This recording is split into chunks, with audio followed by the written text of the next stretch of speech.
So, very good evening, all my friends, followers and viewers. जो last हमने जहां पर अकाउंटिंग प्रिंसिपल्स, कंसेप्ट्स, कन्वेंशंस को ड्रॉप किया था, मैं वहीं से कंटिन्यू कर रहा हूं। हमने डिस्कस किया था लास्ट क्लास में बिजनेस एंटिटी कॉन्सेप्ट के बारे में। तो मैं वहीं से इस लेक्चर को कंटिन्यू करते हुए आगे बढ़ा रहा हूं।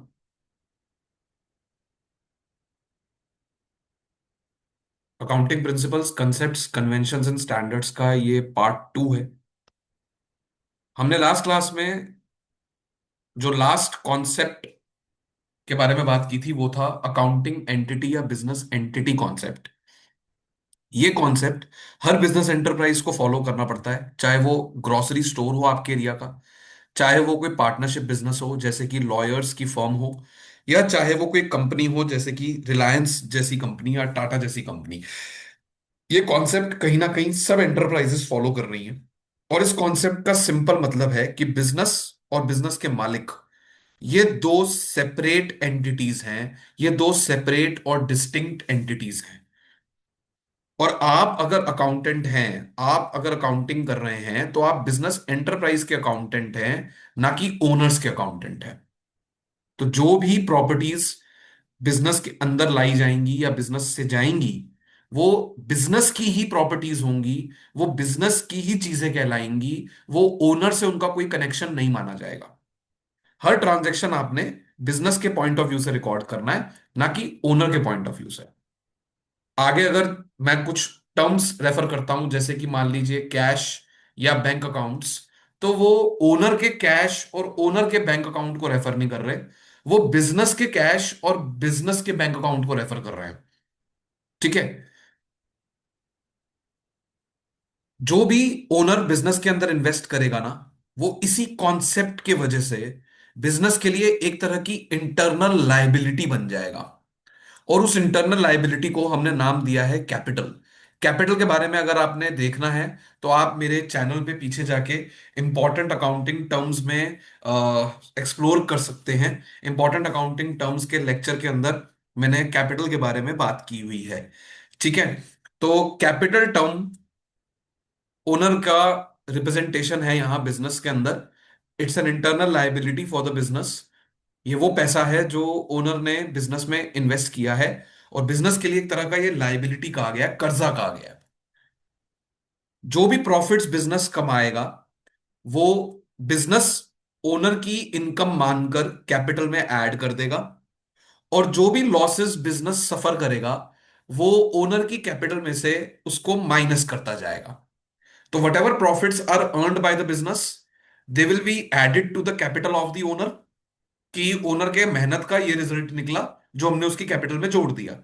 और अगर लॉसेस होते हैं तो वो भी ओनर की कैपिटल में से ही सब्ट्रैक्ट करे जाएंगे, और ओनर की कैपिटल को गिराया जाएगा। कि ये लॉसेस भी बिजनेस यही कहेगा कि ओनर की ही मेहनत का नतीजा है। जो भी बिजनेसमैन बिजनेस से निकालेगा अपने पर्सनल पर्पस में या फैमिली पर्पस में, जैसे गुड्स निकाल लिए। अब मान लीजिए मैं शर्ट्स बनाता हूं, पर मैंने अपने बच्चों के लिए ही शर्ट्स अपने बिजनेस से निकाल कर उनके अलमीरा में डाल दी, तो ये ड्राइंग है, drying of goods. Same way में अगर मैंने पैसा निकाल के अपने घर में डाल दिया, बिजनेस के ड्रॉर में से, बिजनेस के गल्ले में से, जो हिंदी में हम वर्ड बोलते हैं, उसमें से मैंने अगर निकाल के अपने घर के लॉकर में पैसे रख दिए, तो that is also a sort of drawing. ठीक है। Now let us come to the next concept, and that is called money measurement principle और मनी मेजरमेंट कॉन्सेप्ट। ये प्रिंसिपल ये कहता है कि अकाउंटिंग सिर्फ उन्हीं ट्रांजैक्शंस को अपने अंदर रिकॉर्ड करेगी, जर्नल लेजर और बाकी के फाइनेंशियल रिकॉर्ड्स में एंटर करेगी, जो कि मॉनेटरी टर्म्स में एक्सप्रेस हो सकते हैं, जिनका आप मनी टर्म्स में एक्सप्रेशन कर सकते हो। ठीक है। तो जो भी नॉन फाइनेंशियल या नॉन इकोनॉमिक ट्रांजैक्शंस होंगे, जिन्हें आप मॉनेटरी टर्म्स में एक्सप्रेस नहीं कर सकते, उन्हें आप अपनी बुक्स ऑफ अकाउंट से बाहर रखोगे। फॉर एग्जाम्पल, मेरा मैनेजर बहुत सिंसियर है, मेरे एम्प्लॉयज बहुत लॉयल हैं, हार्ड वर्किंग हैं, बहुत अच्छे से काम करते हैं। अब ये सारी चीजें मैं अपनी बुक्स ऑफ अकाउंट्स में, जर्नल लेजर में रिकॉर्ड नहीं कर सकता, क्योंकि इनका मॉनेटरी एक्सप्रेशन पॉसिबल नहीं है। इन्हें मनी टर्म्स में एक्सप्रेस नहीं कर सकते हम। ठीक है। सेम वे में मैंने एक एग्जांपल लिया है यहाँ, जिसमें मैंने बिजनेस के अलग अलग एसेट्स के बारे में बताया है कि बिजनेस के पास मान लीजिए 10 ट्रक्स हैं, 2 बिल्डिंग्स हैं, और 1 टन कॉटन पड़ा है रॉ मटेरियल के वे में। अब क्या मैं इन तीनों चीजों को एक साथ ऐड करके बता सकता हूं कि बिजनेस के एसेट्स की कितनी वर्थ है? क्या मैं इन तीनों को जैसे ही गिवन है एज इट इज ऐड करके बता सकता हूं? जवाब आएगा नहीं। पर अगर मैं इन्हें मॉनेटरी टर्म्स में एक्सप्रेस कर दूं, फॉर एग्जाम्पल, मैंने आपको बताया कि 10 ट्रक्स की वर्थ है 1 करोड़, सारे ट्रक्स मिलाकर 1 करोड़ के हैं टोटल। बिल्डिंग की वर्थ है, 2 बिल्डिंग्स की वर्थ है 1 करोड़। एक बिल्डिंग सपोज 70 लाख की और एक बिल्डिंग सपोज 30 लाख की, दोनों मिला के बन गए मेरे लगभग 1 करोड़। एंड मान लीजिए कि रॉ मटेरियल की भी वर्थ मैंने निकाली और वो भी 1 करोड़ ही निकल के आई, तो तीनों का टोटल हो जाएगा 3 करोड़, और मैं बोल सकता हूं कि मेरे टोटल एसेट्स जो बिजनेस के पास हैं वो हैं 3 करोड़ के। अब क्यों मैं इनको ऐड कर पाया? क्योंकि मैंने इन तीनों को एक्सप्रेस करा है मॉनेटरी टर्म्स में। मैंने इन तीनों की मनी वैल्यू निकाल के आगे रख दी है। मनी में ये कॉमन डिनोमिनेटर के टर्म्स में कन्वर्ट हो गए, और इनको ऐड करना मेरे लिए आसान हो गया। ठीक है। सो आप सारी वही चीजें बिजनेस में दिखा सकते हो, ऐड लेस कर सकते हो, जिनका मॉनेटरी टर्म्स में एक्सप्रेशन पॉसिबल है। अगर मॉनेटरी टर्म्स में एक्सप्रेशन पॉसिबल नहीं है, तो आप इन्हें ऐड लेस नहीं कर सकते। अकाउंटिंग पीरियड प्रिंसिपल, अब ये अगला प्रिंसिपल है जो ये कहता है कि आप गोइंग कंसर्न के मुताबिक ये बात बोलते हैं कि बॉस, एंटरप्राइज लंबे टाइम तक ऑपरेट करेगी, एंटरप्राइज को बंद करने की हमारी कोई इंटेंशन नहीं है। एंटरप्राइज एक लंबे समय तक चलेगी, ओनर बदल जाएंगे, मेंबर्स बदल जाएंगे, शेयर होल्डर्स बदल जाएंगे, पर एंटरप्राइज वहीं की वहीं रहेगी। 100 साल, 200 साल, 300 साल, जब तक उसे वाइंड अप करने की नीड लिटरली फील नहीं होती। ठीक है। ये गोइंग कंसर्न में हमने बोला था। गोइंग कंसर्न की वजह से ही ये प्रिंसिपल का जन्म हुआ है। अब मान लिया मैंने एंटरप्राइज 200-300 साल तक चल सकती है, पर अगर मैं वहां उस एंटरप्राइज में एक शेयर होल्डर हूं, मान लीजिए मैंने उस कंपनी के शेयर्स ओन कर रखे हैं, या मैं उसमें पार्टनर हूं, या मैं पब्लिक का कोई सदस्य हूं, पर मैं जानना चाहता हूं कि ये एंटरप्राइज में पैसे लगाना ठीक रहेगा कि नहीं रहेगा, तो मैं 200-300 साल तक तो वेट नहीं करूंगा ना कि मुझे पता लगे कि ये प्रॉफिटेबल है कि नहीं है। मुझे तो जानकारी हर साल के एंड पे मिल जाए, या क्वार्टरली मिल जाए, या सेमी एनुअली मिल जाए, तो मेरे लिए बहुत बढ़िया है। तो हम क्या करते हैं, हम एंटरप्राइज की लाइफ को पीरियड्स में डिवाइड कर देते हैं। ओके, रेगुलर इंटरवल्स या पीरियड्स की फॉर्म में हम पूरी एंटरप्राइज की लाइफ को तोड़ देते हैं, ब्रेक कर देते हैं। तो हर साल आपके सामने कंपनी या जो भी बिजनेस एंटरप्राइज है, वो अपने एनुअल रिकॉर्ड्स लेकर आएगी। 2 तरह के एनुअल स्टेटमेंट्स हमें रिक्वायर्ड होते हैं मेजरली। एक, उसके प्रॉफिट और लॉस का पूरा स्टेटमेंट, जिसे हम कहते हैं स्टेटमेंट ऑफ पीएनएल या प्रॉफिट एंड लॉस अकाउंट। और दूसरा, उसकी फाइनेंशियल पोजीशन की स्टेटमेंट, जिसे हम स्टेटमेंट ऑफ फाइनेंशियल पोजीशन भी कह सकते हैं, या बैलेंस शीट। अगर आप कंपनी की बात कर रहे हैं तो statement of PNL, statement of balance sheet, ये बोला जाएगा। और अगर आप बात कर रहे हैं नॉर्मल बिजनेस एंटरप्राइज की, जैसे आपके यहाँ का राशन वाला है या कोई पार्टनरशिप फॉर्म है, तो हम बोलेंगे पीएनएल अकाउंट और बैलेंस शीट। तो ये हर साल आपके सामने लाई जाएगी, एक रेगुलर इंटरवल पे आपके सामने लाई जाएगी। मैं रेगुलर इंटरवल को यहां साल एज्यूम कर रहा हूं। वो साल भी हो सकता है, वो आप चाहो तो 6 महीने भी रख सकते हो, क्वार्टर भी रख सकते हो, दैट डिपेंड्स। ठीक है। आपको जब लगे कि आपके यूजर्स को इंफॉर्मेशन मिलनी चाहिए, तो आप उस हिसाब से पीरियड सेट कर सकते हो। और ये जो पीरियड होता है, ये कहलाता है अकाउंटिंग पीरियड।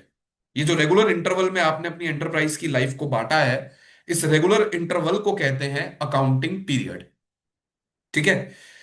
तो हमारे बिजनेस यूजर्स को चाहिए इंफॉर्मेशन, इसलिए हम, कंसिडरिंग कि हमारी एंटरप्राइज तो लंबा चलती रहेगी, पर इंफॉर्मेशन तो उन्हें तुरंत चाहिए डिसीजन मेकिंग करने के लिए, या एक पर्टिकुलर टाइम गैप के बाद चाहिए डिसीजन मेकिंग करने के लिए। तो इसलिए हम रेगुलर इंटरवल्स पे ये इंफॉर्मेशन छाप छाप के पब्लिक को प्रोवाइड करते रहेंगे। एनुअल रिपोर्ट्स में ये सब होता है। PNL, balance sheet, quarterly results, half yearly results, annual report में सारी जानकारी डिटेल में सारे बाहर के लोगों को, शेयर होल्डर्स को, इन्वेस्टर्स को, सबको प्रोवाइड की जाती है। ठीक है। तो कंपनीज अपनी एनुअल रिपोर्ट बनाती हैं और उसको पब्लिश करती हैं हर साल। और एनुअल रिपोर्ट क्यों बनती है, क्यों पब्लिश होती है, उसका रीजन ये कॉन्सेप्ट है, अकाउंटिंग पीरियड कॉन्सेप्ट।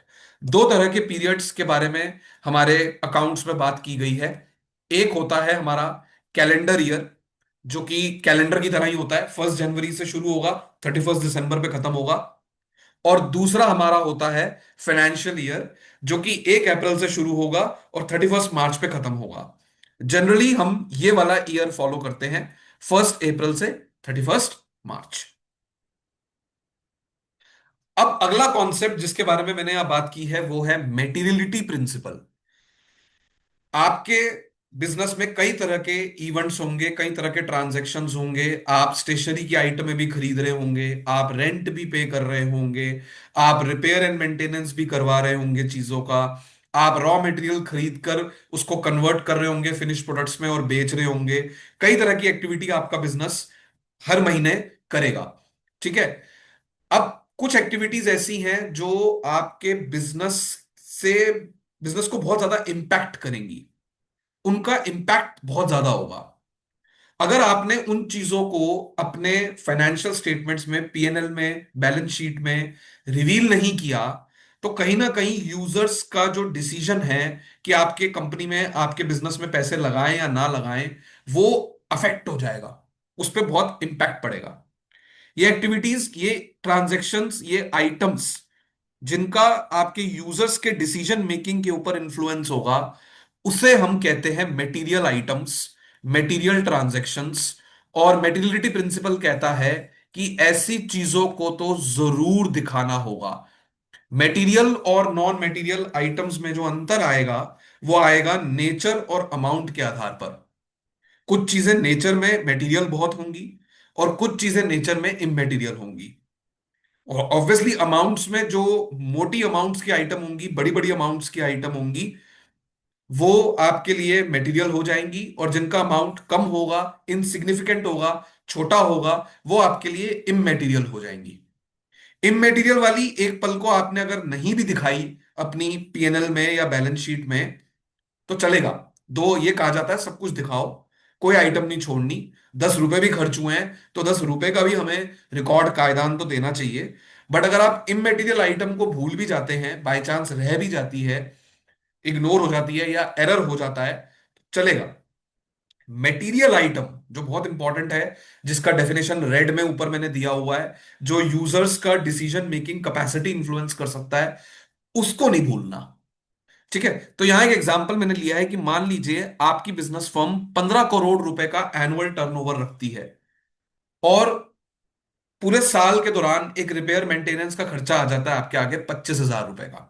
अब कायदान तो ये जर्नल में जाएगा, इस लेजर में भी जाएगा, ये ट्रायल बैलेंस में भी जाएगा, पीएनएल और बैलेंस शीट में भी कहीं ना कहीं रिफ्लेक्ट होगा ये। बट अगर आप भूल भी जाते हो तो ये ट्रांजैक्शन उतना इंपॉर्टेंट नहीं है, क्योंकि इसका अमाउंट, इसकी नेचर आपकी फर्म के टर्नओवर के बनस्पत, आपकी फर्म के टर्नओवर के रिलेशन में इनसिग्निफिकेंट है, इममेटीरियल है। और यही मैं अगर टर्नओवर कर दूं 5 लाख, मैं साल का अगर टर्नओवर कर दूं 5 लाख, मतलब एक स्मॉल स्केल एंटरप्राइज, उससे भी नीचे चला गया ये, अगर मैं उस लेवल पे ले जाऊं आपकी एंटरप्राइज को, तब यही 25,000 मेटीरियल हो जाएगा। तो देखिए कि नेचर और अमाउंट के ऊपर डिपेंड करता है कि वो आइटम मटेरियल कब बनेगी। एंटरप्राइज टू एंटरप्राइज भी ये वेरी करेगा। छोटी एंटरप्राइज के लिए जो मटेरियल होगा, इंपॉर्टेंट होगा, सिग्निफिकेंट होगा, वो हो सकता है बड़ी एंटरप्राइज के हिसाब से बिल्कुल ही इमेटीरियल हो। तो ये मेटीरियलिटी प्रिंसिपल हमें जब लगाना है तो हमने एंटरप्राइज का साइज, उसकी नेचर, आइटम का साइज, उसकी नेचर, दोनों के बीच का रिलेशन, ये सब देखते हुए लगाना है। ठीक है। और कायदान तो हर आइटम आती है बुक्स ऑफ अकाउंट्स में, बट मटेरियल आइटम्स जरूर आनी चाहिए, क्योंकि इनका डिसीजन मेकिंग पे गहरा इंपैक्ट होता है। Full disclosure principle. अब फुल डिस्क्लोजर प्रिंसिपल जो है वो आपका मेटीरियलिटी प्रिंसिपल के हिसाब से ही बनाया गया है। इसी प्रिंसिपल की एक्सटेंशन है full disclosure principle. Full disclosure principle कहता है कि जब आपने मेटीरियल आइटम्स आइडेंटिफाई कर ली हैं कि कौन सी आइटम्स मेटीरियल हैं, कौन सी आइटम्स आपके लिए बहुत इंपॉर्टेंट है, सिग्निफिकेंट है, आपके डिसीजन को हिला सकती हैं, उसको आइडेंटिफाई करने के बाद आपने उनकी पूरी डिटेल प्रॉपर तरीके से, करेक्ट तरीके से, फुल तरीके से रिवील करनी है अपने अकाउंटिंग रिकॉर्ड्स में, पीएनएल में, बैलेंस शीट में, फाइनेंशियल स्टेटमेंट्स में, एनुअल रिपोर्ट्स में। इनका प्रॉपर, फुल और कंप्लीट डिस्क्लोजर होगा। कुछ भी नहीं छुपाया जाएगा इनसे related, once you have identified कि वो आइटम्स मटेरियल है। ठीक है। फुल डिस्क्लोजर आपका लीगल नॉर्म्स के हिसाब से ही नहीं, बल्कि हर नॉर्म्स के हिसाब से रिक्वायर्ड है। गुड अकाउंटिंग प्रैक्टिस ये मांगती है कि जो भी इंपॉर्टेंट और मटेरियल इंफॉर्मेशन है, उनकी तो पूरी पूरी जानकारी यूजर्स को मिलनी चाहिए, ये उनका राइट है, ताकि वो एक सही डिसीजन ले सके। अगर आपकी कंपनी से उन्हें पैसे निकालने हैं या आपकी कंपनी में उन्हें पैसे लगाने हैं, तो उनके लिए बहुत जरूरी है कि उनके सामने मटेरियल फैक्ट्स पूरे तरीके से डिस्क्लोज किए जाएं, कुछ कंसील ना किया जाए, कोई विंडो ड्रेसिंग ना की जाए। Historical cost concept. Historical cost concept basically ये कहता है कि आपके जो भी, मेजरली ये बेसिकली बोला गया है in terms of non current assets. Non current assets मतलब वो एसेट्स जिनकी लाइफ लंबी है, 1 साल से लंबी है। तो जितने भी नॉन करंट एसेट्स हैं, ये उनके लिए ये प्रिंसिपल है हिस्टोरिकल कॉस्ट। और ये कहता है कि उनको आपने जब खरीदा है ना, तो जो भी कॉस्ट आपने दी है उनको खरीदने के लिए, उसी कॉस्ट पे उनको एंटर करना है बुक्स में, और उसी कॉस्ट के आधार पर उनकी आगे की अकाउंटिंग की जाएगी। जैसे जैसे इनकी लाइफ बीतेगी, ये यूज होंगे, घिसेंगे, उसी कॉस्ट में से हम, एक चीज होती है डेप्रिसिएशन, वो माइनस करते जाएंगे। और हर साल इनकी जो वैल्यू है वो डेप्रिसिएशन काट काट के कम होती जाएगी। पर जो आपने स्टार्टिंग करनी है एसेट की, वो उसके कॉस्ट प्राइस से करनी है, परचेज प्राइस से करनी है, नंबर वन। और number two, current market value चाहे किसी भी टाइम पे कुछ भी हो, 2 साल बाद, 4 साल बाद, चाहे उसकी मार्केट वैल्यू आपको उठती हुई दिख रही हो, आपने मार्केट वैल्यू को रिकॉर्ड नहीं करना, मार्केट वैल्यू को किताबों में नहीं लाना। Market value market determined factor है, उसमें आपकी एंटरप्राइज का, आपके अकाउंट्स का कोई रोल नहीं माना जाता, तो उसको हम नहीं लाएंगे। हम कॉस्ट को धीरे धीरे धीरे धीरे डिप्रिशिएट कर करके, कर करके जीरो पे करेंगे। ठीक है। ये मशीनरी, बिल्डिंग, फर्नीचर जैसे एसेट्स के लिए प्रिंसिपल है। अब क्योंकि एसेट यूज हो रहा है तो डिप्रिसिएशन तो लगेगा। डेप्रिसिएशन का मतलब है उसकी वैल्यू में आने वाली reduction, due to normal wear and tear, due to usage, due to accident, या क्योंकि वो चीज पुरानी हो गई। ठीक है। तो एसेट स्टार्टिंग में कॉस्ट पे रिकॉर्ड होगा, और धीरे धीरे हम उसमें से डेप्रिसिएशन काटते जाएंगे। और कॉस्ट में से डेप्रिसिएशन जब काटा जाता है, तो निकल के आती है एक वैल्यू जिसे कहा जाता है बुक वैल्यू। तो स्टार्टिंग आपका कॉस्ट पे शुरू हुआ एसेट, 1 साल बीता, कॉस्ट माइनस डेप्रिसिएशन, उसकी बुक वैल्यू आ गई। अगले साल इस बुक वैल्यू में से और डेप्रिसिएशन कटा, नई बुक वैल्यू आ गई। उसके अगले साल और डेप्रिसिएशन कटा, नई बुक वैल्यू आ गई। तो मैंने यहां एक एग्जांपल लिया है कि मान लीजिए मिस्टर राम है, वो एक मशीन खरीदते हैं 15 लाख की। तो पहले तो मशीन कॉस्ट पे रिकॉर्ड होगी 15 लाख। उसके बाद हम 10% डेप्रिसिएशन अगर हर साल लगाते हैं, तो ईयर वन का डेप्रिसिएशन आएगा इसी का 10%, 1.5 लाख। और ईयर वन के बाद मशीन की वैल्यू हो जाएगी 13.5 लाख। अगले साल अगर हम फिर 1,50,000 का डेप्रिसिएशन लगाते हैं, कॉस्ट का 10% फिर से काटते हैं, तो मशीन की वैल्यू हो जाएगी 13,50,000 माइनस 1,50,000, यानी 12 लाख। तो ये वैल्यू गिरती चली जाएगी एंड डेप्रिसिएशन कटता चला जाएगा। पर स्टार्टिंग आपने करनी है कॉस्ट से, शुरुआत आपने करनी है कॉस्ट से। कंसेप्ट ऑफ प्रूडेंस, ये कॉन्सेप्ट अपने आप में अकाउंट्स को बहुत यूनिक बनाता है। ये कॉन्सेप्ट सिंपली कहता है कि आप अकाउंटिंग करते टाइम आने वाले प्रॉफिट्स के बारे में बखान नहीं करेंगे, पर हां, आने वाले लॉसेस के लिए अपने आप को तैयार करते जाएंगे और उनका रिफ्लेक्शन आप अपनी बुक्स में देते जाएंगे। आपको लग रहा है अगर आपका बिजनेस लॉसेस करेगा, तो उसका एस्टिमेट आपने अपने अकाउंट्स बुक्स में दिखाते जाना है। आपने अपनी बुक्स ऑफ अकाउंट्स में उन लॉसेस का, उन खर्चों का, उन नुकसानों का जो आपको लग रहा है कि आगे होंगे, उनका बखान करते जाना है। तो this concept simply states that consider all anticipated losses but do not anticipate a profit। ठीक है, बिजनेस फ्यूचर लॉसेस के लिए तैयार रहेगा, मेंटली प्रिपेयर्ड रहेगा, बुक्स में एडवांस में दिखाएगा बेस्ड ऑन एस्टिमेशंस, पर लॉसेस को, प्रॉफिट्स को लेकर, फायदों को लेकर ओवर ऑप्टिमिस्टिक नहीं होगा।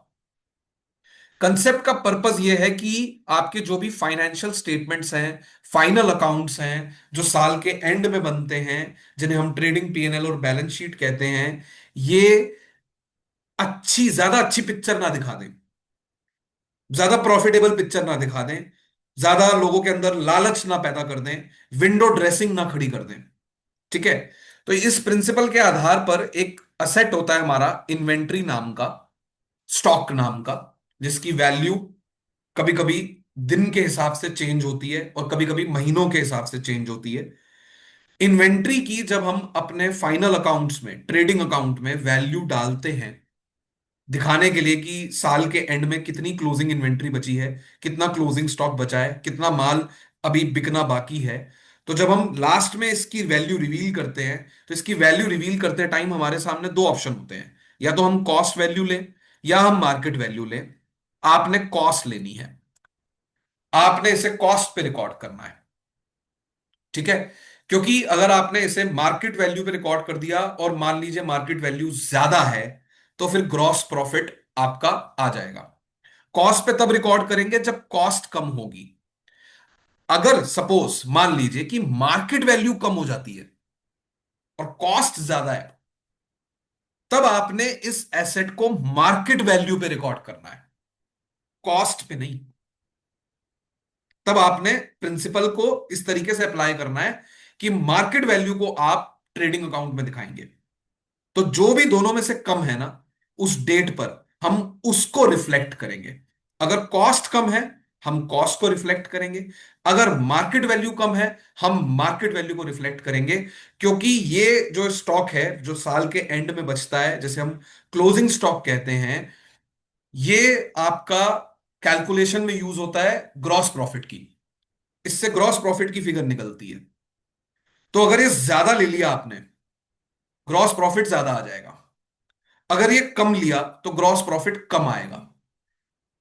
कम दिखाना ठीक है, जमीन पे रहना ठीक है, हवा में उड़ना गलत है इस कॉन्सेप्ट के हिसाब से। तो ये कॉन्सेप्ट सिंपली ये कहता है कि कॉस्ट या मार्केट प्राइस में से जो भी कम होगा स्टॉक के लिए, जो कि साल के एंड में है, क्लोजिंग स्टॉक, हम वो वैल्यू लेंगे। कॉस्ट कम है तो कॉस्ट ले लेंगे, मार्केट प्राइस कम है तो मार्केट प्राइस ले लेंगे। ठीक है, तो here comes the closure of the lecture.